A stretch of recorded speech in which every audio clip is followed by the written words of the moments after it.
So first off, I'm sure you can deduce this, but this game is not connected to the internet.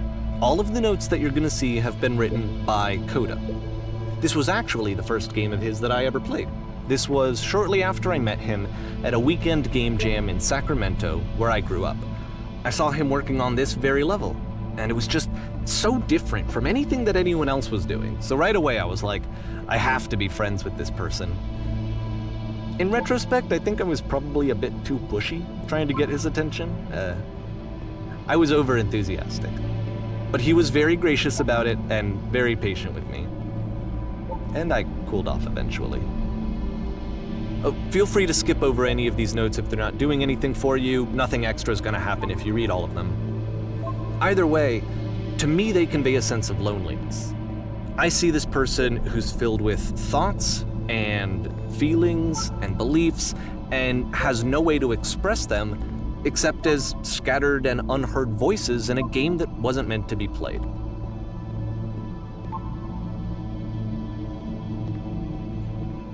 But it's ironic, isn't it, that in playing this game and seeing how alone Coda often felt, that we get to know him better and actually kind of connect with him. And I have to be honest with you, this idea is really seductive to me, that I could just play someone's game and see the voices in their head and get to know them better and have to do less of the messy in-person socializing. I could just get to know you through your work. I think this is why I always liked Coda's games so much, is because it felt like they let me have that connection. I felt as though he was inviting me personally into his world. And then I feel less lonely too.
At the end of this level, we're going to see the puzzle again. And here, I'll tell you what I think the puzzle means. Each of these games represents an idea that was on Coda's mind at the time that he was making it. And the puzzle is a way of closing the door on a previous chapter of his life before moving on to the next one. In each of his games, after exploring a theme that, he might find difficult, Coda can then place this puzzle that he knows has a reliable solution. He understands exactly how it works, and so it gives him a simple mechanism for moving on. And because there's this dark area between the doors, a space between spaces, before you move on, you get to pause. Just for a moment, a few seconds to reflect on and let go of the events that led you here. To step back and connect the pieces together. To grasp at that elusive bigger picture.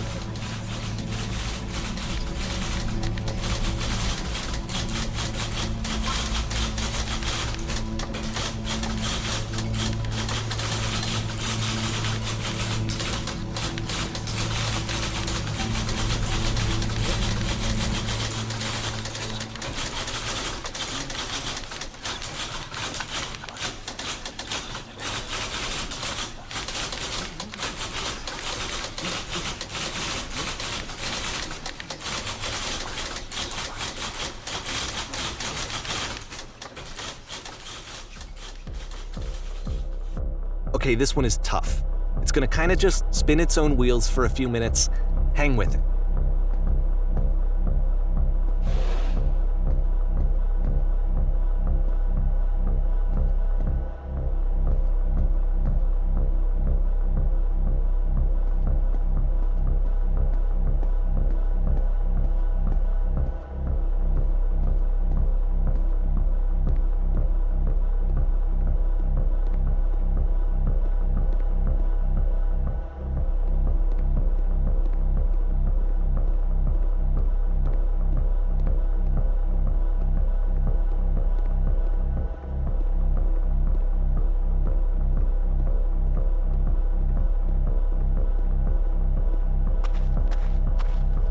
See, like, this is it, the whole game. And there's nothing that's particularly interesting about it. You just walk to the end of a hallway.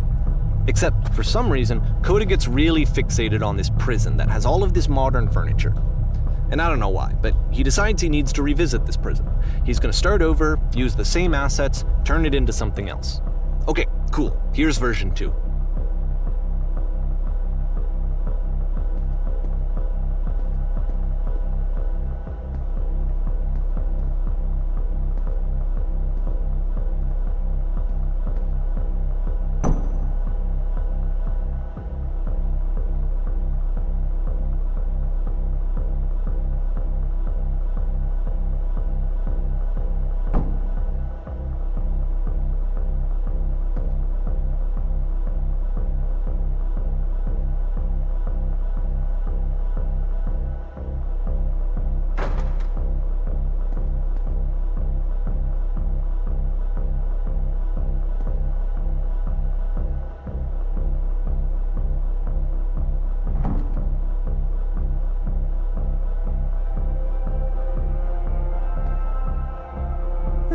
There's a bit more to this one, but still it's not really communicating anything. It's kind of just weird for weirdness' sake.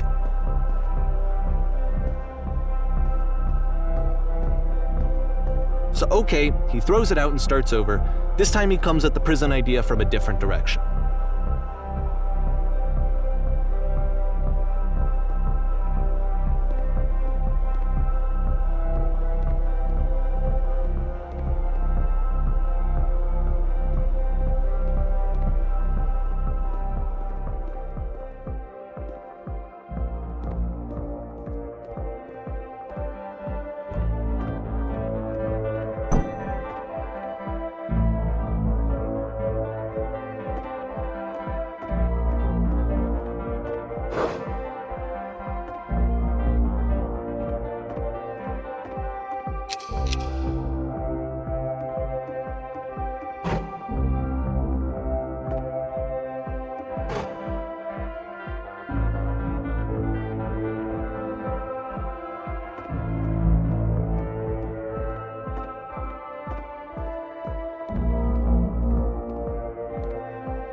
And of course, now the table is gone and you can't begin the chain of events to escape.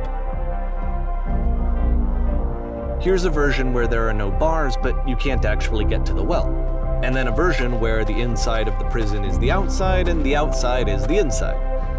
Let me just blink you real quick through a few more of these. I mean, he really unloaded on this prison idea. There's nearly a dozen of them. Personally, I think it's awful to watch this, to see a person basically unraveling through their work. And for what? Like, at what point do you just go, maybe there are game ideas other than this prison that I could be working on? But Coda doesn't have that voice telling you to stop, that particular mechanism of defense against yourself. Without it, you just spiral. And so he keeps going and going and going and going and going, and then he hits on something. And he likes it. And that's it. He's done. He stops making prisons. This is the very last version of the prison game that he created, and the reason I think it works is that the prison is not actually in it.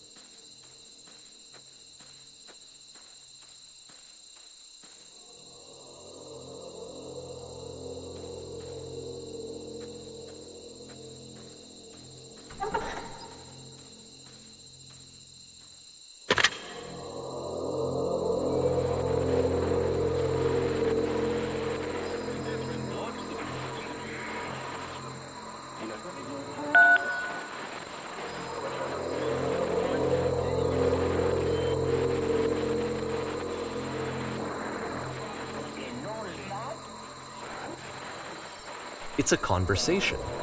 And so this is what Coda wants, is to be able to talk to someone, to share what's on his mind, and to get some good advice from someone who knows. But the irony is that even in this scenario, you're still talking to yourself. You know, all of these games so far are Coda talking to himself.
I can see why he considers this a fitting conclusion to the prison games.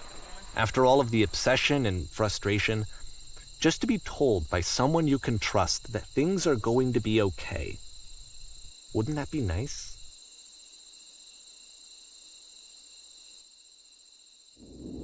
So what would it look like if Coda wanted to make a game about talking to someone other than himself?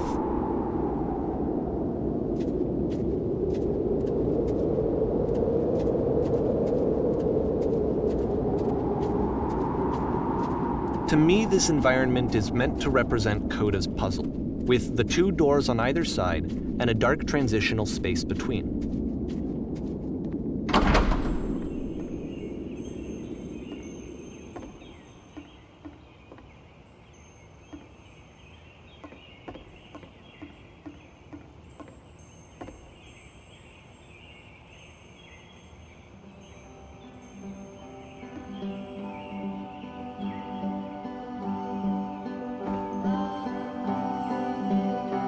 You'll notice that the quality of the art is a step up from previous games, including this new and improved chat system, which he started using from this point on. From here on out, he begins putting much more effort into the visual polish of his work, and this particular game took 2 months to create as a result.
After the intense set of prison games, this house cleaning level almost feels like cleansing.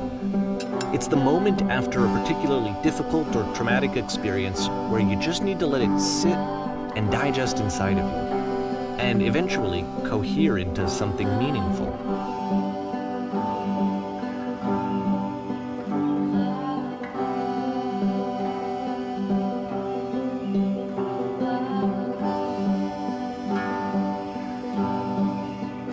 I know that Coda really liked this game.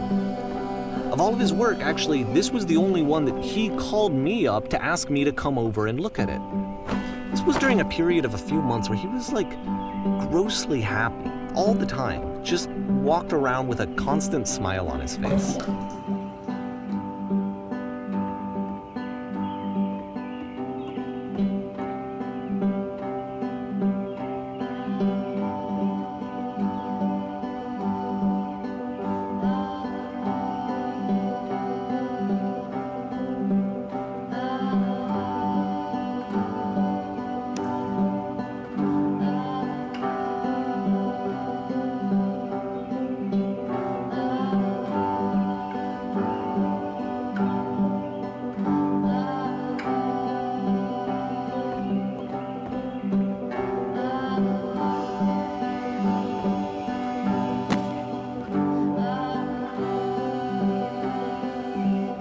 I'm glad he made this. I'm glad he found some peace.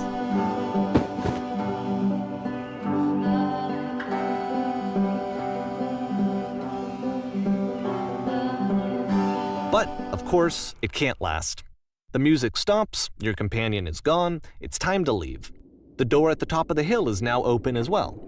Again, you can't stay in the dark space for too long. You just can't. You have to keep moving. It's how you stay alive.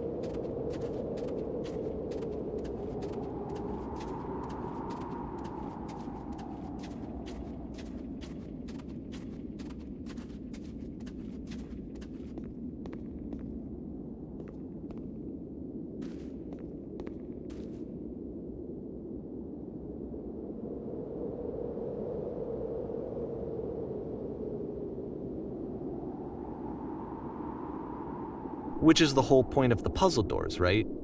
That sooner or later you have to pick up and move. I really thought that was the point of it.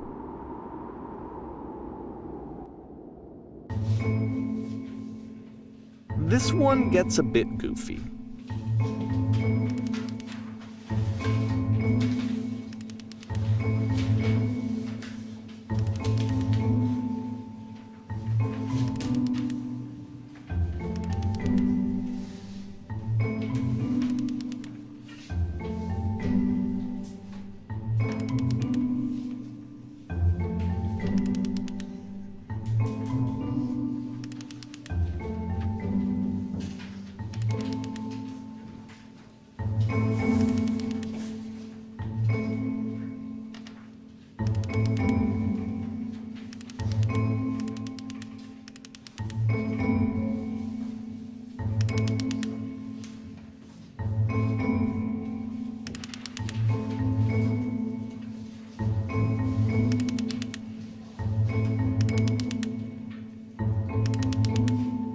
About halfway through the game, the perspective shifts.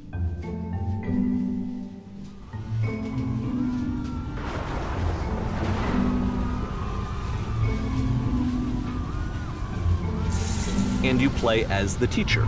And suddenly, you discover that your teacher is just as bigoted and afraid as you are. Oh, and also you can move around the classroom now.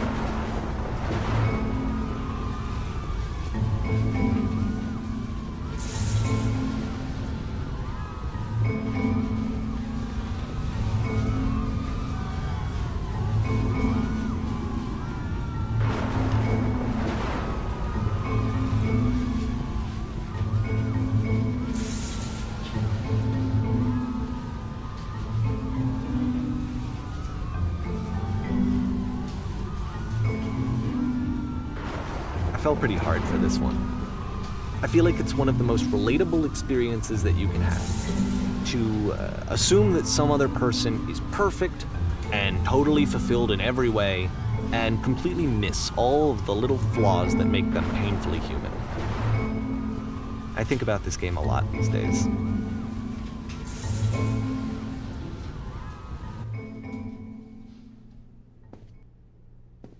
This one took a lot longer than all the others for Coda to make. It was 4 months between this and the last one.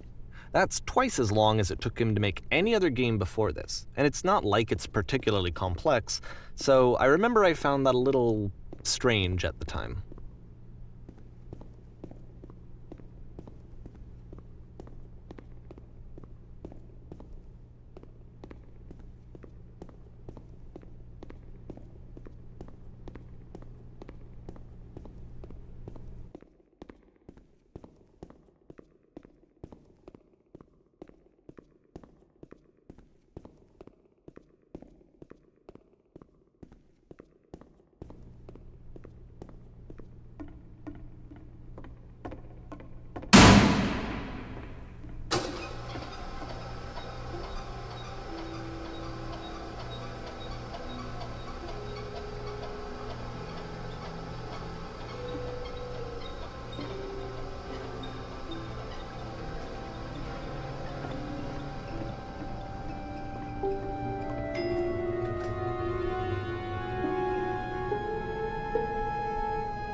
The game ends with this eerie premonition of what's going to happen next in Coda's life.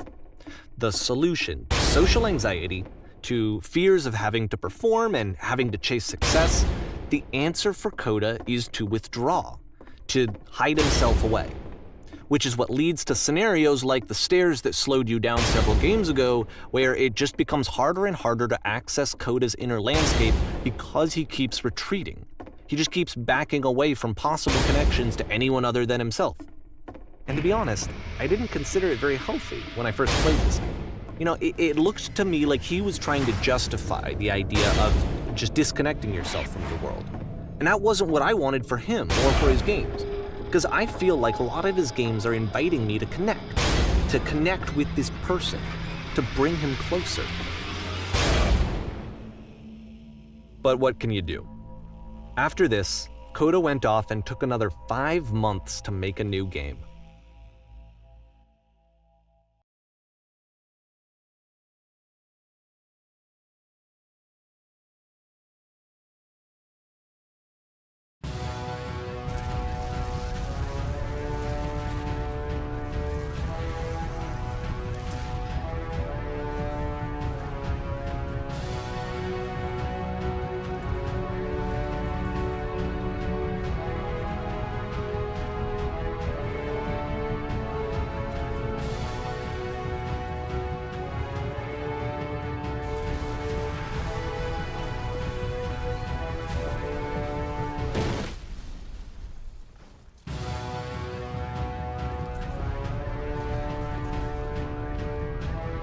You should probably open your eyes if you haven't already. It's pretty much impossible to solve otherwise. And there is a solution, by the way.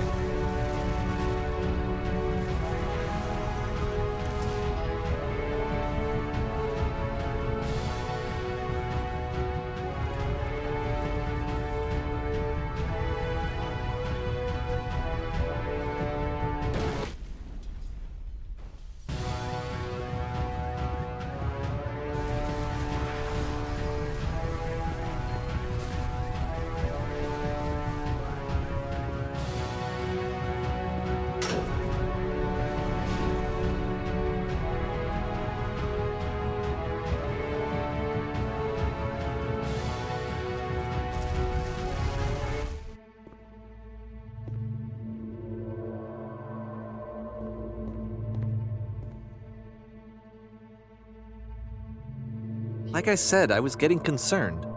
First off, he's never been this explicit in his work about exactly what he's thinking. So where's that coming from? But then even weirder, his work has potentially stopped being an outlet for him. Not like he's having trouble iterating on ideas, but he literally just can't think of new ideas anymore. And in person, he was being a lot more distant than usual. Like, you know how sometimes a person will just deflect anything that you say in order to keep themselves disconnected all the time? It was that kind of thing. Here was the point in my relationship with Coda where I really started to wonder if he needed my help in some way. His games are going to get more desperate from here on out. After this game, it's almost 6 months before he finishes something new.